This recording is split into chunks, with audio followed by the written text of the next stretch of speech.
Surpass ട്രക്കിങ്ങിൻ്റെ base ക്യാമ്പായ Himachal പ്രദേശിലെ മണിക്കരൺ എന്ന സ്ഥലത്തേക്ക് ചണ്ഡീഗഡ് വരെ ഫ്ലൈറ്റിലും അതിനുശേഷം വോൾവോ ബസ്സിലുമായിരുന്നു ഞങ്ങളുടെ യാത്ര. മണിക്കരണിലെ YHA ക്യാമ്പാണ് കാണുന്നത്. മെയ് 10 ബേസ് ക്യാമ്പിൽ റിപ്പോർട്ട് ചെയ്ത ഈ ഒരു ബാച്ചിൽ 29 പേരാണ് ഇന്ത്യയിൽ നിന്നും അങ്ങോളം ഇങ്ങോളമായിട്ടുണ്ടായിരുന്നത്. അതിൽ 10 പേരാണ് ഞങ്ങൾ മലയാളികളായിട്ട് ഇവിടെ വന്നത്. ബസ് സർവീസുള്ള അവസാനത്തെ ഒരു ചെറു പട്ടണമാണ് മണിക്കരൺ. അതിൻ്റെ അടുത്തുള്ള ഒരു ഹിന്ദു സിഖ് തീർത്ഥാടന കേന്ദ്രമായിട്ടുള്ള ഒരു ചെറിയ അമ്പലം ഇവിടെയുണ്ട്. അപ്പോൾ അതിൻ്റെ അടുത്ത് ഒരു ഹോട്ട് സ്പ്രിങ് അഥവാ ഭൂമിയുടെ അടിയിൽ നിന്നും തിളച്ചു മറിയുന്ന രൂപത്തിലുള്ള വെള്ളം മുകളിലേക്ക് വന്ന് ആവി പറക്കുന്ന രീതിയിലുള്ള ഒരു അത്ഭുതം സൃഷ്ടിക്കുന്നു. ഈ വെള്ളം പുറത്തേക്ക് പരന്നൊഴുകാതിരിക്കാനായിട്ട് 4 സൈഡും കെട്ടി ഒരു കുളം പോലെ സംരക്ഷിച്ചിട്ടുണ്ട്. അത് മറ്റൊരു സ്വിമ്മിംഗ് പൂളിലേക്കും റൂട്ട് ചെയ്തിരിക്കുന്നു.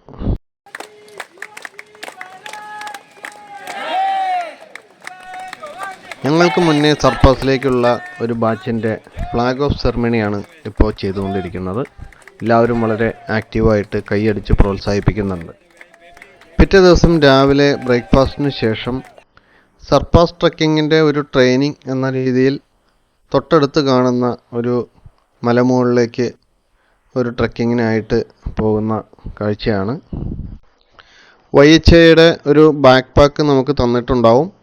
അപ്പോൾ അതിനകത്ത് മാക്സിമം സാധനങ്ങൾ എടുത്തുകൊണ്ട് ഈ ഒരു ട്രെയിനിങ് പോലെ ചെയ്യുന്ന ഈ ഒരു ട്രക്കിംഗ് അറ്റൻഡ് ചെയ്യാനാണ് നമുക്ക് കിട്ടിയ നിർദ്ദേശം. കാരണം ഈ ട്രയൽ പീരീഡിൽ നമ്മൾ മാക്സിമം ലോഡ് എടുത്തുകൊണ്ട് പോകുമ്പോൾ നമുക്ക് ഏകദേശം നമ്മുടെ ശാരീരിക ക്ഷമതയെപ്പറ്റി ഏകദേശം ഒരു ബോധ്യം വരും.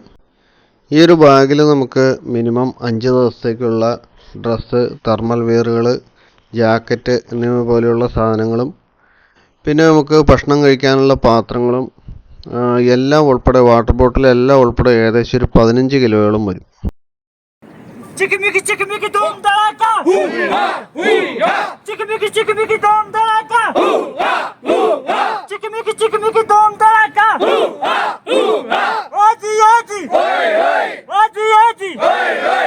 ഗ്രൂപ്പിലെ അംഗങ്ങളെ ആക്റ്റീവ് ആക്കാനും ക്ഷീണം മറക്കാനൊക്കെ ആയിട്ടുള്ള നമ്മുടെ ഗൈഡിൻ്റെ ഒരു പൊടിക്കൈയാണ് ഇപ്പോൾ കാണുന്നത്.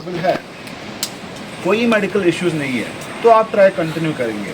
अगर आपको कहीं पर भी लग रहा है कि मेरी बॉडी वो आपकी बॉडी किस तरह से रिएक्ट कर रही है, बॉडी में क्या फीलिंग आ रही है, वो आपसे बेहतर कोई नहीं. പിറ്റേ ദിവസം രാവിലെ ഞങ്ങളുടെ ട്രക്കിംഗ് ഫ്ലാഗ് ഓഫിന് മുന്നോടിയായി ക്യാമ്പ് ലീഡർ ഈ ഒരു ട്രക്കിങ്ങിൽ ഉണ്ടായേക്കാവുന്ന അപകടങ്ങളെപ്പറ്റിയും നമ്മുടെ ശാരീരികമായിട്ട് നമുക്കുണ്ടായേക്കാവുന്ന ബുദ്ധിമുട്ടുകളെ പറ്റിയൊക്കെ വിശദമായിട്ട് തന്നെ പറയുകയാണ്.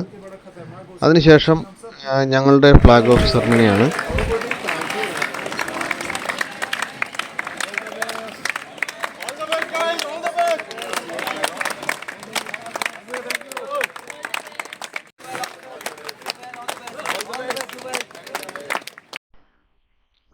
ബേസ് ക്യാമ്പിൽ നിന്ന് കുറച്ച് ദൂരം ബസ്സിലും പിന്നീട് ഏകദേശം 9 കിലോമീറ്ററോളം ട്രക്കിംഗ് ചെയ്തും ഗ്രഹൺ വില്ലേജ് എന്ന അടുത്ത ക്യാമ്പിലേക്കാണ് യാത്ര.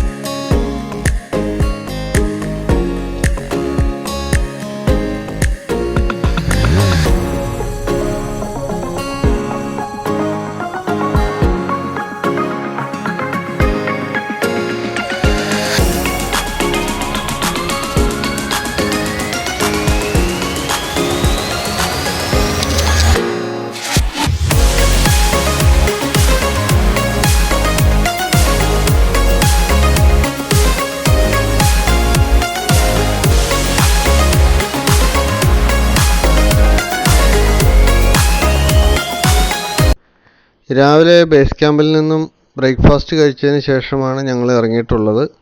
ഉച്ചയ്ക്ക് കഴിക്കാനായിട്ട് പാക്ക് ലഞ്ച് എടുത്തിട്ടുണ്ട്.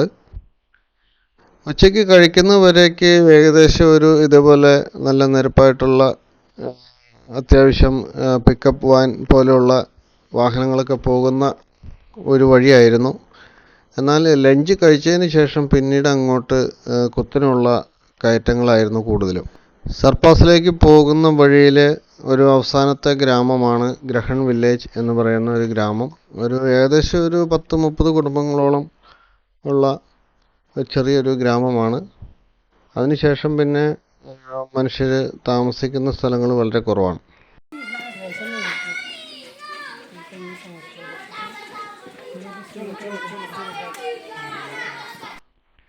ഗ്രാമത്തിലേക്ക് വന്ന് കയറുമ്പോൾ തന്നെ കുറേ ഒച്ച വെച്ച് കളിച്ച് ചിരിക്കുന്ന കുറേ പിള്ളേരാണ് നമ്മുടെ കൺമുമ്പിൽപ്പെട്ടത്.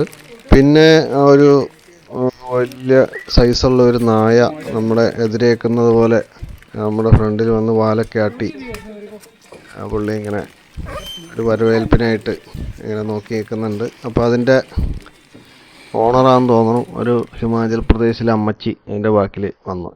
അപ്പോൾ ഈ ഒരു നീണ്ട നടത്തത്തിന് ശേഷം നമ്മുടെ അടുത്ത ക്യാമ്പായ ഗ്രഹൺ വില്ലേജിലെ YHAയുടെ ക്യാമ്പിലെത്തിയിരിക്കുകയാണ്.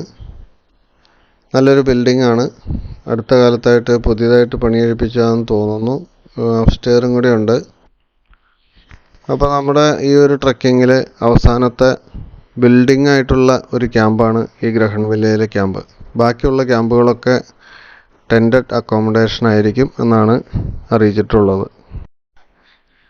ഈ ഒരു ക്യാമ്പിന് ചുറ്റുമുള്ള ഗ്രഹൺ വില്ലേജിലെ കാഴ്ചകളെ പറ്റി പറയുകയാണെങ്കിൽ, സത്യം പറഞ്ഞാൽ ഇതേപോലെ ഒരു സ്ഥലത്ത് മുമ്പ് ഞാൻ പോയിട്ടില്ല എന്ന് തന്നെ പറയേണ്ടി വരും. കാരണം അത്രയ്ക്കും വളരെ മനോഹരമായിട്ടുള്ള ഒരു അറ്റ്മോസ്ഫിയറാണ് ഈ ഒരു വില്ലേജിൻ്റെ ചുറ്റും നമുക്ക് കാണാൻ പറ്റുന്നത്. ഗ്രാമീണർ മിക്കവാറും ഗോതമ്പൊക്കെ കൃഷി ചെയ്യുന്നുണ്ട്. ആപ്പിൾ മരങ്ങളൊക്കെ ഇടയ്ക്കിടയ്ക്ക് കാണാം. പിന്നെ അവരുടെ വരുമാനമാർഗം എന്ന് പറഞ്ഞു കഴിഞ്ഞാൽ കന്നുകാലി വളർത്താണ്. കന്നുകാലി എന്ന് പറഞ്ഞു കഴിഞ്ഞാൽ ചെമ്മരിയാടും പിന്നെ കോവർ കഴുതകളെയാണ് ഇവർ കൂടുതലായിട്ട് വളർത്തുന്നത്. ചെമ്മരിയാടിനെ രോമത്തിനും പിന്നെ പാല് കറക്കാനും വേണ്ടിയാണ് ഉപയോഗിക്കുക. കോവർ കഴുതകൾ കൂടുതലായിട്ടും ഭാരം ചുമക്കാനായിട്ട് ഈ ബിൽഡിംഗ് മെറ്റീരിയൽസൊക്കെ മെയിനായിട്ട് കോവർ കഴുതകളുടെ പുറത്ത് കയറ്റിയിട്ടാണ് ഇവർ ഓരോ സ്ഥലത്തേക്ക് കൊണ്ടുപോകുന്നത്. മറ്റേ പശു, പോത്ത് അതുപോലുള്ള ആടുമാടുകളൊന്നും ഇവിടെ കാണാനില്ല. ഇവിടുത്തെ വീടുകളൊക്കെ മരം കൊണ്ടുള്ളതും പരന്ന കല്ലുകൾ കൊണ്ട് മേൽക്കൂര ഉണ്ടാക്കിയിട്ടുള്ള തരത്തിലുള്ളതൊക്കെയാണ്. താരതമ്യേന ചെലവ് ചുരുങ്ങിയ രീതിയിലുള്ള വീടുകളാണ്. എന്നാൽ 1-2 അമ്പലങ്ങളുണ്ട് ഇവിടെ. അതൊക്കെ വളരെ നല്ല നിലവാരത്തിൽ വീടുകളെ അപേക്ഷിച്ച് നോക്കുമ്പോൾ വളരെ നല്ല രീതിയിലുള്ള നിർമ്മിതിയാണ്. കുട്ടികൾ പുറമേ നിന്ന് വരുന്ന ആളുകളായിട്ട് ഒരു പരിധിക്ക് കൂടുതലൊന്നും മിങ്കിൾ ചെയ്യാനായിട്ട് വരുന്നില്ല. അവർ അവരുടേതായിട്ടുള്ള ഒരു ലോകത്താണ്. ഏതോ ഒരു പ്രത്യേക രീതിയിലുള്ള കളികളൊക്കെ അവർ കളിക്കുന്നുണ്ട്. നാണയത്തൊട്ടുകൾ എറിഞ്ഞിട്ട് ഉള്ള എന്തോ കളികളൊക്കെയാണ്. നമുക്കത് മനസ്സിലാവുന്നില്ല.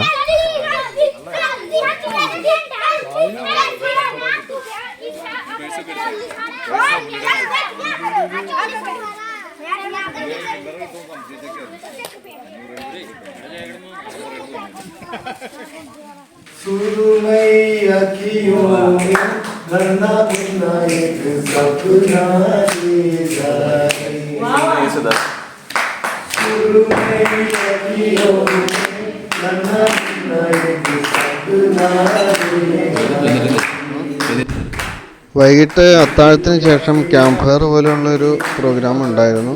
അപ്പോൾ അതിലെല്ലാവരും വളരെ ആക്റ്റീവായിട്ട് തന്നെ പങ്കെടുത്തു. മലയാളികൾ എന്ന നിലയിൽ നമ്മുടെ ഒരു ഐഡൻറ്റിറ്റി ഞങ്ങൾക്കവിടെ കാണിക്കാൻ പറ്റി എന്നുള്ളതാണ് എടുത്തു പറയേണ്ട മറ്റൊരു കാര്യം.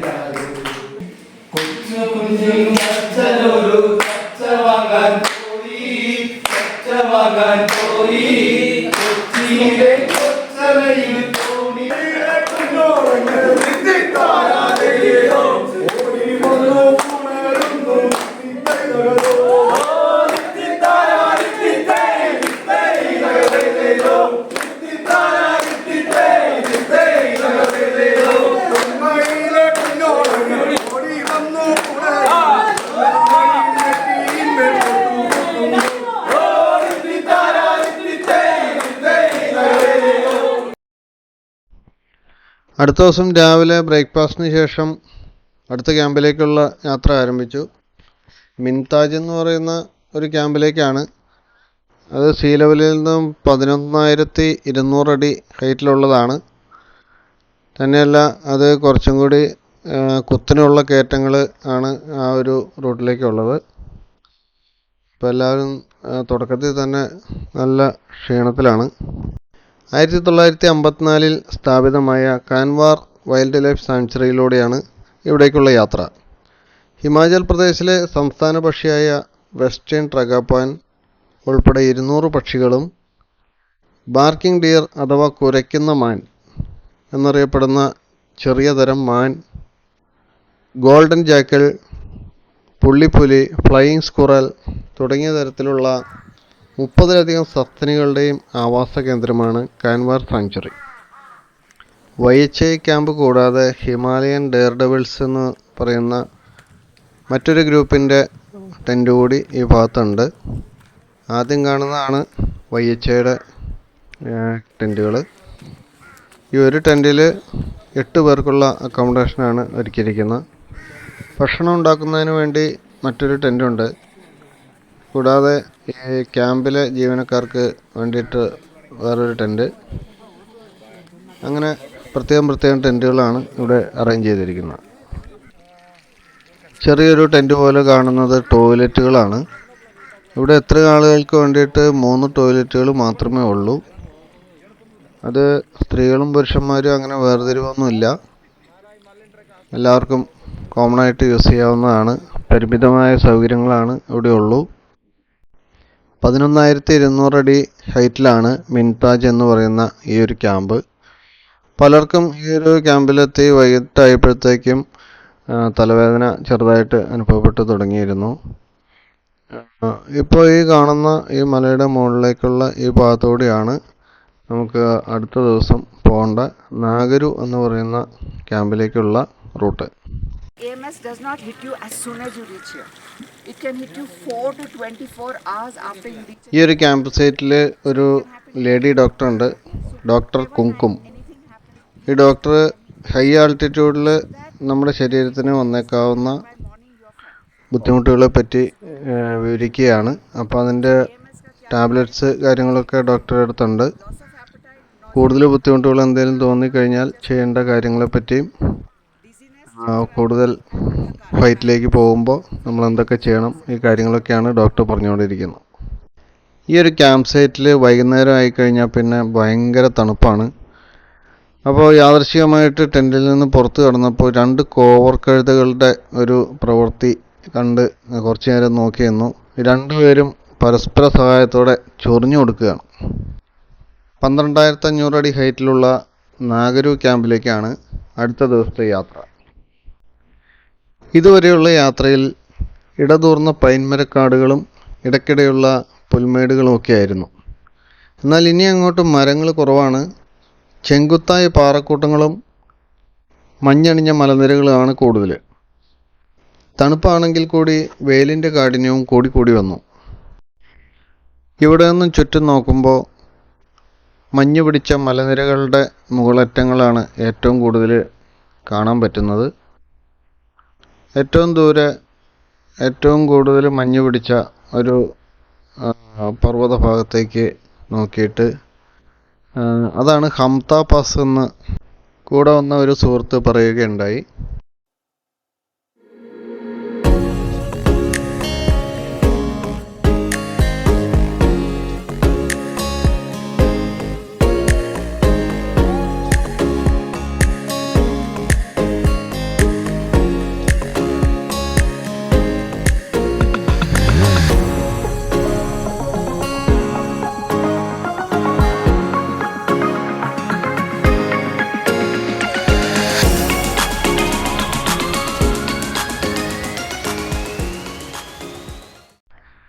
ഉച്ചഭക്ഷണം കഴിച്ചതിന് ശേഷം പിന്നീട് അങ്ങോട്ടുള്ള ഒരു യാത്ര സത്യം പറഞ്ഞാൽ ജീവിതത്തിൽ ഒരിക്കലും മറക്കാൻ പറ്റാത്ത തരത്തിലുള്ള ഒരു യാത്രയായിരുന്നു. കുറച്ച് ദൂരം നല്ല രീതിയിൽ ചെരിവുള്ള ഐസ് പിടിച്ചു കിടക്കുന്ന ഒരു മലമ്പ്രദേശത്തൂടെയുള്ള അതിസാഹസികമായിട്ടുള്ള ഒരു യാത്രയാണ് നമ്മളെ കാത്തിരിക്കുന്നത്. ഏകദേശം 45 ഡിഗ്രി ചെരിവുള്ള ഒരു മഞ്ഞുമലയിലൂടെ അടിവെച്ച് മുന്നേ പോയ ആളുടെ കാൽപ്പാട് കൊണ്ടുള്ള കുഴിയിൽ കാൽപാദങ്ങൾ വച്ച് ജീവൻ കയ്യിൽ പിടിച്ചുകൊണ്ടുള്ള ഒരു യാത്ര. ഓരോ കാലടികളും ശ്രദ്ധിക്കണം. കാൽ തെന്നിപ്പോകാനും ചവിട്ടുന്ന ഭാഗം താഴ്ന്നു പോകാനും സാധ്യതയുണ്ട്. കുറച്ചുകൂടി മുന്നോട്ട് ചെല്ലുമ്പോൾ മഞ്ഞിൽ കൂടെ തന്നെയുള്ള കുത്തനെയുള്ള കയറ്റമാണ്. അപ്പോൾ അവിടെ കൈ പിടിക്കാനായിട്ടൊരു കയറ് കെട്ടി ഇട്ടിട്ടുണ്ട്. പക്ഷേ ഇതിൽ ബലമായിട്ട് പിടിക്കാൻ പറ്റില്ല. ഇതിൽ ഉറപ്പിച്ചിരിക്കുന്ന കുറ്റി മഞ്ഞിലാണ് താഴ്ത്തി അടിച്ചിരിക്കുന്നത്. ഈ ഒരു വീഡിയോ കാണുമ്പോൾ ഒരുപക്ഷെ ഈ ഒരു സ്ഥലത്തിൻ്റെ ശരിയായിട്ടുള്ള ഒരു പിക്ചർ നമുക്ക് കിട്ടണമെന്നില്ല. കുറച്ചുകൂടി ലോങ് ആയിട്ട് നോക്കുമ്പോൾ അതിൻ്റെ ഒരു ഭീകരത നമുക്ക് കുറച്ചുകൂടി വ്യക്തമാകുന്ന തരത്തിലാണ്. ഏതായാലും നമ്മുടെ കൂടെ വന്ന ഗൈഡുകളൊക്കെ വളരെ ഹെൽപ്ഫുള്ളായിരുന്നു. അപ്പോൾ ഈ ഒരു സ്ഥലത്ത് വന്നു കഴിഞ്ഞപ്പോൾ അവർ താഴേക്ക് ഇറങ്ങി. അവർക്ക് പ്രത്യേകം പരിശീലനം കിട്ടിയ ആളുകളാണ്, അത് തദ്ദേശവാസികളാണ്. അപ്പോൾ അവർക്ക് ചെരിഞ്ഞ പ്രതലത്തിലും വളരെ സേഫായിട്ട് നിൽക്കാനായിട്ട് അവർക്ക് പറ്റും. അവർ താഴെ നിന്നിട്ടാണ് ഞങ്ങളെ ഓരോരുത്തരെയായിട്ട് കടത്തിവിട്ടത്. ഏതായാലും അപകടമൊന്നും കൂടാതെ ഞങ്ങളെല്ലാവരും തന്നെ ഈ ദൂരം അത്രയും താണ്ടി മുകളിലേക്ക് വന്നു. കുറച്ചുകൂടി മുകളിലേക്ക് കയറി ചെന്നപ്പോൾ ചുറ്റുപാടുകളൊക്കെ തന്നെ മഞ്ഞ് പിടിച്ച് കിടക്കുന്ന അവസ്ഥയിലാണ്. മഞ്ഞ് പിടിക്കാത്ത പാറക്കൂട്ടങ്ങളൊന്നും തന്നെ കാണാനില്ല. അങ്ങ് ദൂരെ യൂത്ത് ഹോസ്റ്റൽ അസോസിയേഷൻ്റെ ക്യാമ്പുകളുടെ മുകൾ ഭാഗം കാണുന്നുണ്ട്. അപ്പോൾ ഇന്നത്തെ സ്റ്റേ അവിടെയാണ്. ടെൻ്റ് അടിക്കാനുള്ള കുറച്ച് ഭാഗം മാത്രം മഞ്ഞ് മാറ്റി റെഡിയാക്കിയിട്ടിരിക്കുന്ന രീതിയിലാണ് നോക്കുമ്പോൾ കാണുന്നത്. അപ്പോൾ ഇവിടെയും മിൻതാജ് ക്യാമ്പിലെ പോലെ ഒരു ടെൻറ്റിൽ 8 പേര് വെച്ച് കിടക്കാവുന്ന രീതിയിലുള്ള ടെൻറ്റുകളാണ്. ഈ ഭാഗത്ത് വരുമ്പോൾ താഴത്തേതിനേക്കാളും തണുപ്പ് നന്നായിട്ട് കൂടിയിട്ടുണ്ട് പകൽ സമയത്ത് തന്നെ. നട്ടെല്ല് കുളിർപ്പിക്കുന്ന തണുപ്പുള്ള രാത്രികളുള്ള ചെറിയ ഒരു ഐസ്ലാൻഡ് എന്നാണ് നാഗരുവിനെ വിശേഷിപ്പിക്കുന്നത്. 4 ചുറ്റിനും മഞ്ഞ് മൂടിയ കൊടുമുടികളും വീശിയടിക്കുന്ന ശീതക്കാറ്റും. എപ്പോഴും ഇവിടുത്തെ കാലാവസ്ഥ ഇങ്ങനെ തന്നെയാണ്. പ്രത്യേകിച്ച് രാത്രികളിൽ 2 ജോഡി തെർമൽ വെയർ, ഫ്ലീസ്, ജാക്കറ്റ് ഇതൊക്കെ ഇട്ടിട്ട് സ്ലീപ്പിംഗ് ബാഗിനുള്ളിൽ കയറിയാലും തണുപ്പ് നമ്മളെ വിട്ടു പോകുന്നില്ല.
പിറ്റേ ദിവസം നേരം പുലരുന്നതിന് മുമ്പേ തന്നെ 2 മണിക്ക് ഇരുട്ടത്ത് തുടങ്ങിയ യാത്രയാണ്.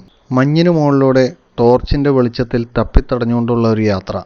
അന്നത്തെ ദിവസം മൊത്തം 14 കിലോമീറ്ററാണ് പോകേണ്ടത്. ആ രാത്രിയിലെ നടത്തത്തിനിടെ ആകാശത്തേക്ക് നോക്കുമ്പോൾ കാണുന്ന കാഴ്ചകൾ സത്യത്തിൽ നമ്മൾ അത്ഭുതപ്പെടുത്തുന്ന തരത്തിലുള്ളതായിരുന്നു. സൂര്യനും ഭൂമിയും ഉൾപ്പെടുന്ന നക്ഷത്ര സമൂഹമായ മിൽക്കി വേ എന്ന ഗാലക്സി, ഇടയ്ക്കിടെ കാണുന്ന വാൽനക്ഷത്രങ്ങൾ എന്നിങ്ങനെ നേരം പുലരാറായപ്പോഴേക്കും സർപ്പാസിൻ്റെ ഏകദേശം തൊട്ടടുത്ത് തന്നെ ഞങ്ങളെത്തിയിരുന്നു. തിലാലോത്രയിൽ നിന്ന് ബിസ്കേരി റിഡ്ജിലേക്കുള്ള പാതയിലൂടെ ട്രെക്കിംഗ് നടത്തുമ്പോൾ സാധാരണയായി ഒരു തണുത്തുറഞ്ഞ ചെറിയ തടാകം കടന്നു പോകണം. അതാണ് സർപ്പാസ് എന്ന് പറയുന്നത്. സമുദ്രനിരപ്പിൽ നിന്നും ഏകദേശം 13,800 അടി ഉയരത്തിലും വിശാലമായിട്ടുള്ളതുമായ തണുത്തുറഞ്ഞ ഒരു ഭൂവിഭാഗത്തിലാണ് ഇപ്പോൾ നമ്മൾ എത്തിയിരിക്കുന്നത്. ഇവിടെ നിന്നും കാണുന്ന സൂര്യോദയം വല്ലാത്തൊരു അനുഭൂതി തന്നെ നമുക്ക് സമ്മാനിക്കും. അതുകൊണ്ട് സൂര്യോദയത്തിന് മുന്നേ തന്നെ എല്ലാ ട്രെക്കിംഗ് ടീമുകളും ഇവിടെ എത്താനായിട്ട് ശ്രമിക്കുന്നുണ്ട്.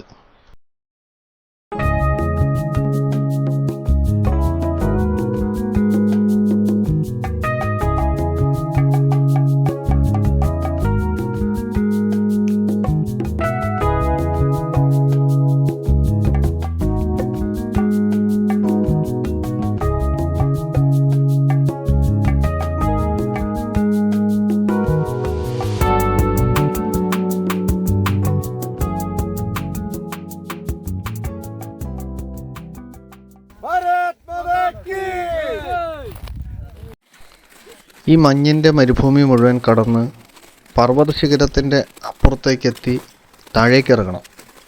അതുവരെ കയറ്റങ്ങളും ഇറക്കങ്ങളുമുണ്ട്.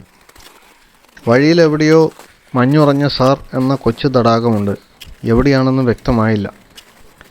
ഈ ഒരു സർപ്പാസ് യാത്രയിൽ എന്നെ ഏറ്റവും അത്ഭുതപ്പെടുത്തിയ ഒരു ഘടകം എന്ന് പറയുന്നത്, നമ്മൾ 15 കിലോ വെയിറ്റുള്ള ഒരു ബാഗൊക്കെ തൂക്കി കഠിനമായ ഒരു നടത്തമാണെങ്കിൽ കൂടി ഓരോ നിമിഷം കഴിയുന്തോറും കഴിഞ്ഞതിനേക്കാൾ കുറച്ചുകൂടി ത്രില്ലിംഗ് ആയ മറ്റെന്തോ ഒന്ന് എപ്പോഴും നമ്മളെ കാത്തിരിക്കുന്നുണ്ടാവും.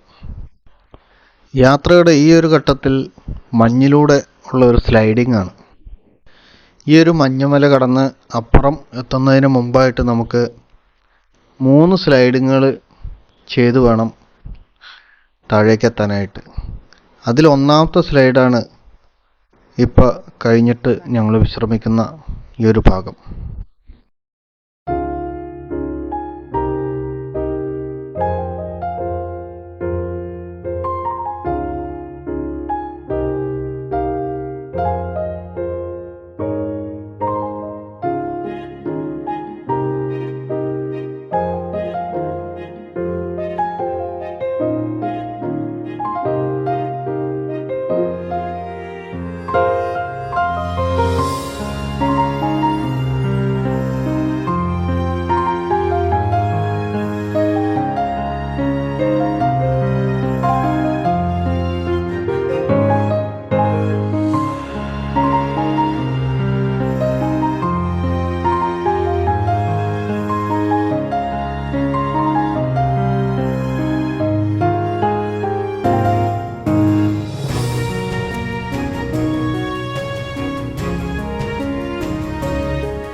രണ്ടും മൂന്നും സ്ലൈഡുകൾ കഴിഞ്ഞുള്ള മലയിറക്കമാണ്. 13,800 അടി ഉയരത്തിൽ നിന്നും 11,000 അടിയിലുള്ള ബിസ്കേരി എന്ന ക്യാമ്പിലേക്കാണ് യാത്ര. ഇന്ന് അവിടെ തങ്ങിയ ശേഷം അടുത്ത ദിവസം ബേസ് ക്യാമ്പിലേക്ക് പോകണം. താഴേക്കെത്തുന്നതോടെ മഞ്ഞെല്ലാം മാറി പുൽമേടുകളും അങ്ങ് ദൂരെ പൈൻമരക്കാടുകളുമൊക്കെ കാണാൻ തുടങ്ങി. മനോഹരമായ ഒരു സ്ഥലത്താണ് ഈ ബിസ്കേരി ക്യാമ്പിൻ്റെ ലൊക്കേഷൻ. വൈച്ചയുടെ ക്യാമ്പ് കൂടാതെ തന്നെ മറ്റു പല ക്യാമ്പുകളും ഈ ഭാഗത്തുണ്ട്. മുമ്പുണ്ടായിരുന്ന സ്ഥലങ്ങളിലേതുപോലുള്ള ടെൻറ്റുകളായിരുന്നില്ല ഇവിടെ ഉണ്ടായിരുന്നത്. 3 പേർക്ക് താമസിക്കാവുന്ന ചെറിയ ടെൻറ്റുകളായിരുന്നു ഇവിടെ ഉണ്ടായിരുന്നത്. നേരത്തെ ഉണ്ടായിരുന്ന ടെൻറ്റുകളൊക്കെ തന്നെ 8 പേരും 10 പേരും ഷെയർ ചെയ്ത് ഉപയോഗിക്കുന്ന രീതിയിലുള്ളതായിരുന്നു. 3 പേർക്കുള്ള ടെൻ്റ് ആണെങ്കിൽ തന്നെ ഇതിനകത്ത് ആവശ്യത്തിന് സ്ഥല സൗകര്യമില്ല. ഒരാൾക്ക് നിവർന്നു നിൽക്കാനുള്ള ഒരു ഹൈറ്റ് പോലും ഇതിനുണ്ടായിരുന്നില്ല. വലിയ ടെൻറ്റുകൾ അടിക്കുന്നതിന് സാങ്കേതികമായി എന്തോ ബുദ്ധിമുട്ട് സംഭവിച്ചതുകൊണ്ട് ചെറിയ ടെൻറ്റുകളാക്കി മാറ്റിയതാണ് എന്നാണ് അറിയാൻ കഴിഞ്ഞത്. പിറ്റേ ദിവസം രാവിലെ വീണ്ടും മലയിറക്കമാണ്. ഇവിടെ നിന്നും താഴേക്കിറങ്ങി ബർഷനി എന്ന സ്ഥലത്തേക്ക് എത്തിയതിന് ശേഷം അവിടെ നിന്നും റോഡ് മാർഗം ബേസ് ക്യാമ്പിലേക്ക് എത്താനാണ് ഉദ്ദേശിച്ചിട്ടുള്ളത്. വളരെ മനോഹരമായ ഒരു താഴ്വരയിലൂടെയാണ് പിന്നീട് അങ്ങോട്ടുള്ള യാത്ര. കുത്തനെയുള്ള ഇറക്കമാണെങ്കിൽ തന്നെയും ഈ കാഴ്ചകളൊക്കെ ആസ്വദിച്ച് നടക്കുമ്പോൾ നമുക്കതിൻ്റെ ക്ഷീണം അറിയുന്നില്ല. പേരറിയാത്ത പലതരം പൂക്കളും പുൽമേടുകളും കുറച്ച് മാറി പൈൻമരക്കാടുകളും. ബിസ്കേരി ക്യാമ്പിലെ ക്യാമ്പ് ലീഡർ ഞങ്ങളോട് പറഞ്ഞിട്ടുണ്ടായിരുന്നു, ഫോട്ടോഗ്രാഫിയിലേക്ക് താല്പര്യമുള്ളവർക്ക് ഈ ഒരു താഴ്വരയിലൂടെയുള്ള ഈ ഒരു യാത്ര ഒരു വർത്തായിരിക്കും. അപ്പോൾ ഇടയ്ക്കിടയ്ക്ക് വിശ്രമിച്ചിട്ട് ഫോട്ടോ എല്ലാം എടുത്ത് പതുക്കെ എൻജോയ് ചെയ്ത് പോകാനാണ് ആ ഒരു ക്യാമ്പ് ലീഡർ ഞങ്ങളോട് പറഞ്ഞു തന്നിട്ടുള്ളത്. റോഡിലേക്ക് എത്താൻ ഏകദേശം കുറച്ച് ദൂരം കൂടി അവശേഷിക്കുന്ന ഒരു സമയത്ത് വിശ്രമത്തിനായി ഞങ്ങളൊരു പുൽമേട്ടിൽ കുറച്ച് സമയം ചിലവഴിച്ചു. ആ സമയത്ത് അവിടെ ഒരു പറ്റം ആടുകൾ മേച്ച് 2 ആട്ടിടയന്മാർ വന്ന് വിശ്രമിക്കുന്നുണ്ടായിരുന്നു. ആടുകളെല്ലാം തീറ്റ കഴിഞ്ഞ് അയവിറക്കി വിശ്രമിക്കുന്ന ഒരു സമയമാണ്. ക്യാമ്പുകളിലേക്ക് ഭക്ഷണം പാകം ചെയ്യുന്നതിന് വേണ്ടിയിട്ടുള്ള ഗ്യാസ് സിലിണ്ടറുകൾ പുറത്തു വച്ച് കെട്ടിയ നിലയിൽ കുറച്ച് കഴുതകൾ അങ്ങോട്ട് വരുന്നതായിരുന്നു മറ്റൊരു കാഴ്ച. പുറത്തു വെച്ച് കെട്ടിയിട്ടുള്ള ഭാരവും തുടർച്ചയായ നടത്തവും കൊണ്ട് കഴുതകളൊക്കെ തന്നെ അവശതയിലാണ്. അതിലൊന്ന് കുറച്ച് നേരം പുൽത്തകടിയിൽ കിടന്നു വിശ്രമിക്കുന്നുണ്ടായിരുന്നു. ഒരു ജനവാസ മേഖലയിലേക്ക് ഇപ്പോൾ എത്തിയിട്ടുണ്ട്. ചെറിയ ചെറിയ വീടുകളും അമ്പലങ്ങളും ചെറിയ കടകളും ഒക്കെ ആയിട്ട് ചെറിയൊരു ഗ്രാമം അല്ലെങ്കിൽ ചെറിയൊരു ടൗൺ എന്നൊക്കെ വിശേഷിപ്പിക്കാവുന്ന തരത്തിലുള്ള ഒരു പ്രദേശമാണ്. ബർഷനി എന്നാണ് ഈ ഒരു സ്ഥലത്തിൻ്റെ പേര്. ഇവിടെയും കൺസ്ട്രക്ഷൻ വർക്കിനൊക്കെ കൂടുതലും മെറ്റീരിയൽസ് കവർ കഴുതകളെ കൊണ്ട് ചുവന്നാണ് എല്ലാ സ്ഥലത്തേക്കും എത്തിക്കുന്നത്. പിന്നീട് ഞങ്ങൾ റോഡ് മാർഗം ടാറ്റ സുമോയിൽ പല ബാച്ചുകളായിട്ട് ഞങ്ങളുടെ ബേസ് ക്യാമ്പിലേക്ക് യാത്ര തിരിച്ചു. പോകുന്ന വഴിയിലൊരു ഹൈഡ്രോ ഇലക്ട്രിക് പവർ സ്റ്റേഷൻ്റെ ഡാം ക്രോസ് ചെയ്തിട്ടാണ് പോകുന്നത്. ഹിമാചൽ പ്രദേശിൽ ഇതുപോലുള്ള ചെറുകിട ഹൈഡ്രോ ഇലക്ട്രിക് സ്റ്റേഷൻസ് ഒരുപാടുണ്ട്. ബേസ് ക്യാമ്പിലെത്തി ട്രക്കിംഗ് സർട്ടിഫിക്കറ്റ് വാങ്ങിയതിന് ശേഷം അടുത്ത ദിവസം കുളു എയർപോർട്ട് അഥവാ ഹുന്ദറിലുള്ള ചെറിയൊരു എയർപോർട്ടിലേക്ക് ഞങ്ങളെത്തി. ഇവിടെ നിന്നും പഞ്ചാബിലുള്ള അമൃത്സർ വരെ അലയൻസ് എയറിൻ്റെ ചെറിയൊരു ഫ്ലൈറ്റിലാണ് ഇനി അങ്ങോട്ടുള്ള ഞങ്ങളുടെ യാത്ര. ഓപ്പൺ പ്രൊപ്പല്ലറൊക്കെയുള്ള ചെറിയൊരു വിമാനമാണ്. ഇതിലുള്ളൊരു യാത്ര വളരെ രസകരമായിരുന്നു.